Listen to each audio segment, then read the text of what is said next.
Hola, espero que estés muy bien. Cuando yo era muy niño, tan niño que apenas si recuerdo esta imagen y muchas veces he pensado que nunca sucedió realmente, sino que es producto de mi imaginación, de la imaginación del mitómano que soy. El caso es que cuando era muy niño, un día estaba sentado en algún lugar y recuerdo que estaba sentado en el suelo, al aire libre, y caía el sol, y entonces yo levantaba la mano y veía en el piso, veía la sombra, movía los dedos y se movía la sombra, y entonces identifiqué una correspondencia entre mi voluntad y ese objeto que se proyectaba sobre el suelo, es decir, la sombra. Y después pasé de ver la sombra a ver la mano. Y entonces conté los dedos de la mano, de mi mano real, y conté los dedos de la sombra y me di cuenta de que había una perfecta correspondencia y a mí aquello me pareció fantástico. Pero después, o mejor dicho, al instante, me vino una pregunta, de la nada. La pregunta era, ¿por qué 5? ¿Por qué ese número? ¿Por qué no 4 o por qué no 7? ¿Por qué 5? Obviamente no tenía la respuesta. Solamente sabía que en efecto eran 5 los dedos que tenía en cada mano. Entonces, para mí esto supone la conciencia de sí mismo. Para mí supone eso la conciencia de que yo existía. Después tuve otra pregunta, más o menos por la misma edad. No sé qué edad tendría, 4 o 5. Era muy joven, muy pequeñito. Y la pregunta era esta: ¿por qué existo en lugar de no existir? Si existir me parecía endiabladamente mucho más complejo que el simplemente no existir, que sería lo ordinario, sería lo común. Y a mí aquello me pareció durante mucho tiempo una genialidad, hasta que crecí y maduré lo suficiente y me di cuenta que aquello era prácticamente una vulgaridad. Es decir, todo el mundo nos hemos hecho esa pregunta alguna vez. La autoindagación y la preocupación de orden existencial es parte propia del ser humano, el tener conciencia de mí mismo. A esto yo le llamo, a esta conciencia de uno mismo, yo le llamo la casilla uno. Es siempre el punto de partida. Uno se puede quedar ahí y puede ignorar lo demás, puede no indagar más, puede uno permanecer inmóvil, no hacer nada más. Pero no fue mi caso, evidentemente no fue mi caso, y que exista este video es una prueba palpable de que no ha sido así, que sigo explorando mi vida, mi existencia, y que creo que hay valor en eso, y que creo que es una obligación mía compartir con todos ustedes a través de lo que yo escribo y de lo que yo digo, es decir, de lo que yo hablo aquí delante de un video o delante de un micrófono. Pues compartirlo con todos ustedes porque es parte fundamental. Creo que la vida examinada es una condición sine qua non, una condición necesaria para vivir a plenitud, para vivir de veras. Una vida que no se examina es una vida a la deriva, es una vida en la que los seres humanos, las personas, hemos claudicado y simplemente vamos ahí como animales trashumantes, ¿no? Por el monte sin preocuparnos de verdad y sin ejercer de seres humanos. El ser humano es un ser reflexivo, es un ser racional, es un animal racional. Y busca comprender las causas de todo aquello que lo rodea, de todos los fenómenos que lo rodean, incluyendo a sí mismo. Esto es portentoso. La conciencia intentando explicarse a sí misma. O como escuché por ahí alguna vez, el cerebro es el único órgano que busca comprenderse a sí mismo. ¡O no! Porque tal vez la conciencia no radique en el cerebro, ¿verdad? No sea no se encuentre contenido en esa plataforma orgánica, en esa base orgánica, ¿no? Pero eso es material para otra discusión. Entonces, la vida examinada supone, y quiero puntualizar un poco aquí, tomando mis viejas notas, conciencia de mí mismo, conciencia de que existo, conciencia de que soy finito, conciencia de que soy pasajero, conciencia de que soy falible, conciencia de que conciencia de que vivir es doloroso y placentero, conciencia de que puedo hacer cosas, conciencia de que estoy condicionado por muchas circunstancias que me rodean, pero no estoy determinado, que tengo el derecho al pataleo y que puedo modificar mi realidad cuando yo me involucro de verdad en la vida. Y esto lo quiero dejar muy claro. Nosotros podemos modificar nuestra realidad, pero a veces no tenemos el valor para hacerlo. Y muchísimas veces lo que sucede es que simple y llanamente somos perezosos. Esta conciencia de uno mismo, muchachos, no supone simplemente el saber que uno existe, que tiene 5 dedos en lugar de 6 o 7 o 3. No. Además es necesario trascender y entrar en lo que yo llamo la hermenéutica del yo. Hermenéutica significa interpretación, significa traducción, significa comprensión, significa sistematización. ¿Hasta qué punto nosotros dedicamos tiempo de nuestra vida a conocernos verdaderamente de manera sistemática, allegándonos de información, de inputs, ¿no? De filósofos, de psicólogos, de antropólogos, de pensadores, de escritores, de gente que nos va a ayudar a entender el fenómeno de nuestra propia existencia, de teólogos, de gente, de místicos? Para mí, estas han sido siempre las fuentes nutricias, ¿no? Que me ayudan en este proceso de hermenéutica del yo. Primeramente los filósofos, los teólogos, que eran las bases originales, en mi caso personal, los primeros libros que leí tratando de comprenderme a mí mismo eran libros de filosofía y libros de teología, libros de mística.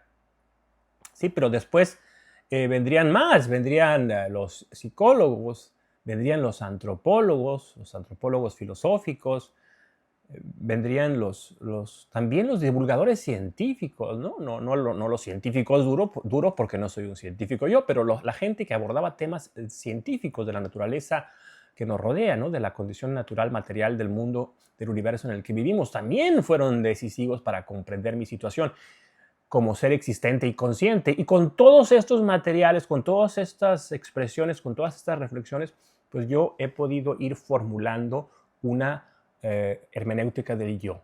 He ido honrando esa vocación de comprensión que tengo y que tienes tú y que tenemos todos los seres humanos.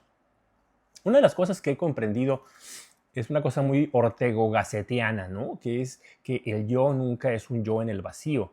El yo siempre está rodeado por las circunstancias, por los contextos, diríamos en términos hermenéuticos. Si la persona es un texto, las circunstancias que lo rodean serían el contexto. Y todos sabemos en la hermenéutica que el contexto es fundamental para entender de veras, para comprender. Entonces, el yo tiene un contexto. Los deterministas materialistas, como los marxistas, por ejemplo, determinan o establecen que la vida de la persona está determinada por las condiciones materiales de la producción, de tal manera que modificando esas condiciones se va a modificar la vida de la persona. Yo creo que esta es una falacia. Yo creo que existe un condicionamiento fuerte, pero no determinista. Sin embargo, mucha gente sigue ateniéndose a ello, ¿no? Sigue echando mano de esta excusa para tratar de justificar sus propias circunstancias actuales. Y a mí eso me parece realmente lamentable. Yo creo que las personas tenemos la obligación de ser responsables por nuestra propia vida. Entonces, muchas personas lo que hacen es, si fracasan o si no intentan algo, si viven una vida de grisura, de mediocridad, lo que hacen muchas veces es decir, hombre, no, lo que pasa es que no hay condiciones, lo que pasa es que así me tocó, ¿no? Entonces el culpable es siempre otro, son los ricos, es el gobierno, el imperialismo, que Dios, la mala suerte incluso, siempre es alguien más. Siempre es alguien más porque quiero esquivar mi responsabilidad. Es decir, de el yo y su contexto eliminan el yo. Y dicen, el culpable es siempre el contexto. Yo soy una consecuencia de ese contexto. Entonces, no es mi culpa. Había en los años 80, 90, perdón, 80 y 90, un programa en la televisión mexicana que me encantaba, ¿no? Conducido por la periodista Cristina Pacheco, que se llamaba Aquí nos tocó vivir. Me gustaban mucho las entrevistas que hacía esta periodista con gente ordinaria, gente común y corriente. Era, a mi juicio, una muy buena conversadora. Pero detestaba el título, ¿no? Aquí nos tocó vivir. Me parecía aberrante, ¿no? Y yo pensaba, ¿quiere decir que los seres humanos somos árboles? ¿Es lo que está implicando esta señora? Que somos ya ni siquiera piedras, ¿no? Porque las piedras ya ven en el desierto y que se mueven. Estamos anclados a un presente, a un aquí, y no podemos desarraigarnos y movernos. Somos raíces, solamente eso. A mí me parecía detestable esa idea. Entonces, el yo tiene un contexto y ambos son importantes. El contexto es necesario para comprender mi situación, ¿sí?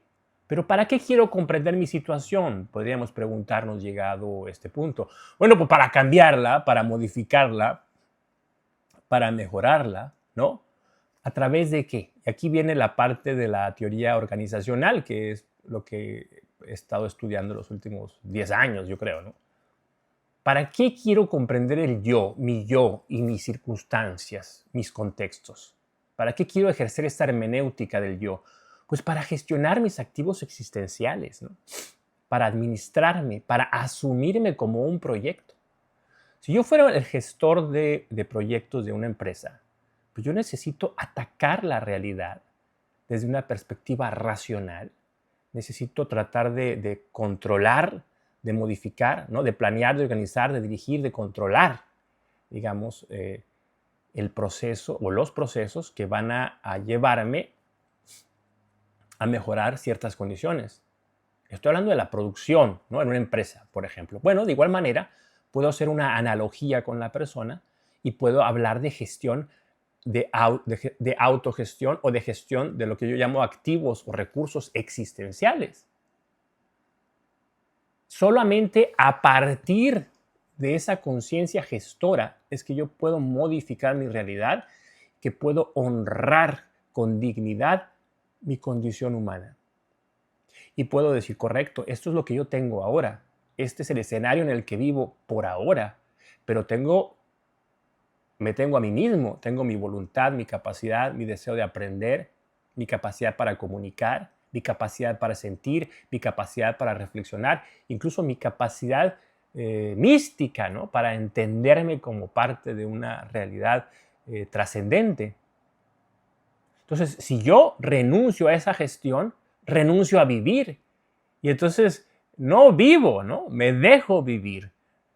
He perdido ya la capacidad de actuar con base en mi libertad. Pierdo mi libertad. Y entonces, muy cómodamente me apoltrono en lo que decía antes, ¿no? En la renuncia absoluta y en diluirme, ¿no? Decía Octavio Paz en el famoso libro, aquel ensayo sobre lo mexicano, que es El laberinto de la soledad. Decía, la indiferencia de los mexicanos ante la muerte es indiferencia ante la vida. Y cuando yo leí aquello, no pude estar más de acuerdo y me pareció terrible porque nunca lo había visto expresado de una manera tan simple y tan simple y tan terrible, pues, tan oscura como Paz lo hizo ahí, ¿no? ¿Por qué? Bueno, porque ser indiferente a la vida es lo peor que le puede pasar a una persona, es convertirse en un muerto viviente, literalmente. Es como aquellos desesperados románticos que tenían tanto miedo a la muerte que terminaban pues tomándose ahí un frasquito de cianuro o pegándose un tiro en la cabeza. Como les daba miedo el vacío, se arrojaron al vacío. Como vivir es complejo, como las condiciones, ese contexto del que hablo es complejo, como tantas veces mis sueños, mis deseos, mis impulsos, todo aquello que anhelo, como tantas veces todo eso va y se estrella como la ola en la costa y se disuelve en nada. Como tantas veces acontece eso, pues de pronto digo, ¿para qué seguir intentándolo? ¿No? Mejor me quedo aquí nada más. Estoy harto de que duela. Pero eso es vivir, a mi juicio, vivir de una manera indigna. Y por último, ¿por qué es necesario esta gestión de activos existenciales? Porque creo que una condición fundamental del ser humano es su aspiración teleológica. ¿Qué significa esto? Bueno, la teleología supone que nosotros vamos caminando hacia un punto, hacia una dirección. ¿Por qué es tan importante la condición teleológica? Bueno, porque es necesario vivir de acuerdo a un para qué. ¿Y por qué? Bueno, porque tener este para qué nos otorga sentido. Y una vida con sentido será siempre, pase lo que pase, una vida que vale la pena ser vivida. Una vida auténticamente humana, es decir, una vida auténticamente libre. Por eso, pues, muchachos, yo pienso, y espero no haber sido muy pesado, pienso que la vida examinada es una necesidad de nuestro tiempo. Es una necesidad que no podemos abandonar, sin abandonarnos a nosotros mismos, sin destruirnos a nosotros mismos y sobre todo, sin destruir el futuro, los días que vienen. Nos vemos en la próxima ocasión. Hasta pronto.